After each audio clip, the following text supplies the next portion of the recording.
Agora vamos às movimentações políticas de Jair Bolsonaro. O candidato do PL concentrou a agenda de campanha no Distrito Federal e em Minas Gerais. Na capital do Brasil, se reuniu com governadores e formalizou novos apoios. Já em Minas, a pauta foi de encontros com empresários e com o governador reeleito Romeu Zema. Vamos então conversar com os nossos analistas. Leandro Rezende, é isso, quer dizer, tem que fazer uma mobilização. A impressão que dá é que o presidente Bolsonaro está um pouquinho mais acelerado, como tem que ser, né? O presidente conseguiu, retornar apoios que já eram dele, apoios que o presidente da República tinha de uma maneira mais tímida, mas agora ele consegue, aglutinando esse sentimento antipetista, trazer esses apoios de volta, De novo, nem os do Bolsonaro, nem os do Lula são garantia de transferência de voto. Essa mobilização toda que eu citei do Eduardo Paes a favor do Lula, ela não é garantia de que esses votos vão para o ex-presidente. De mesmo modo, os governadores que dizem que vão trabalhar para Jair Bolsonaro também não é garantia de que o mapa eleitoral do país vai mudar. As apostas que estão sendo feitas nesse começo de campanha, com pesquisas internas dos partidos, por exemplo, de Minas Gerais, o Bolsonaro passar o Lula, o que não aconteceu no primeiro turno, e no Rio de Janeiro a aposta que se faz é de uma diminuição dessa distância que foi de quase 1 milhão de votos. São apostas que as campanhas estão fazendo, trazendo esses apoios para tentar mexer um pouco nesse tabuleiro dessa disputa do segundo turno. E o presidente Jair Bolsonaro, Uribe, como já dissemos aqui, é acelerado e com um discurso muito forte do medo, do antipetismo. Ele tem usado isso constantemente. Os governadores que vão para Brasília também apoiá-lo também sempre usam o mesmo discurso do medo e do antipetismo. E não é muito estranho do discurso que o PT utilizava em relação ao PSDB. A forma é a mesma, só muda o conteúdo. Agora tem o bem contra o mal, que era o nosso contra eles. Jair Bolsonaro, desse final de semana, por exemplo, vai a uma apuração minha e do Leandro Magalhães, vai ao Círio de Nazaré. É uma das maiores festas católicas do Brasil, no Pará, terreno inimigo, terreno em que Hélder Barbalho venceu, anunciou apoio a Luiz Inácio Lula da Silva, mas que a campanha reeleição considera importante porque é um local onde há a força do agronegócio e do garimpo, que costuma ser mais afinado ao presidente Jair Bolsonaro.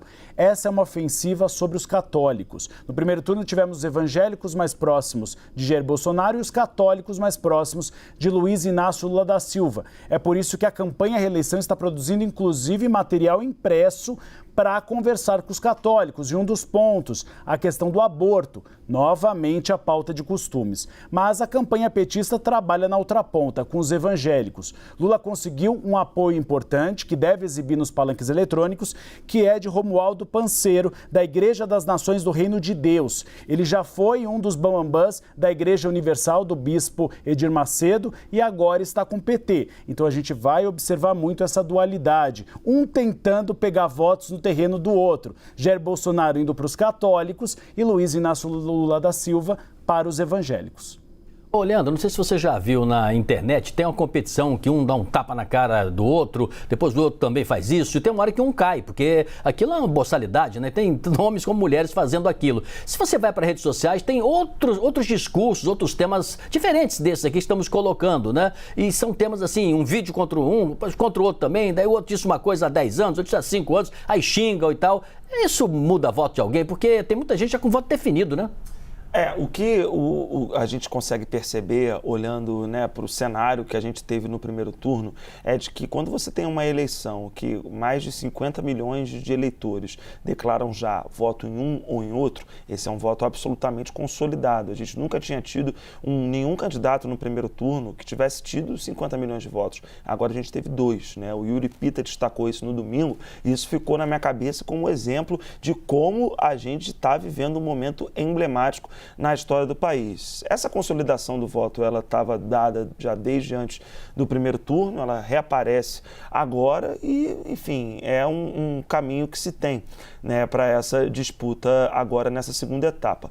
Um dado, Cisney, que são esses ataques todos que estão rolando nas redes sociais, isso está está impactando as campanhas, que estão precisando ir a público, né, os perfis oficiais do Lula e do Bolsonaro, exibir materiais para garantir que é cristão, que é para garantir que, enfim, defende a família, para garantir que já foi à igreja, enfim, na verdade, não sei se essa é exatamente a preocupação do brasileiro, né, que enfrenta uma fome grande, um número alto ainda de problemas, sobretudo a fome que está aí no dia a dia de quem quiser, quem estiver numa cidade grande, numa cidade menor, sabe que esse é um problema da vida real, mas os candidatos estão aí usando esses primeiros dias de segundo turno para poder reforçar suas fotos com escapulários, crucifixos e, enfim, garantir para o eleitor, de alguma maneira, que eles são religiosos.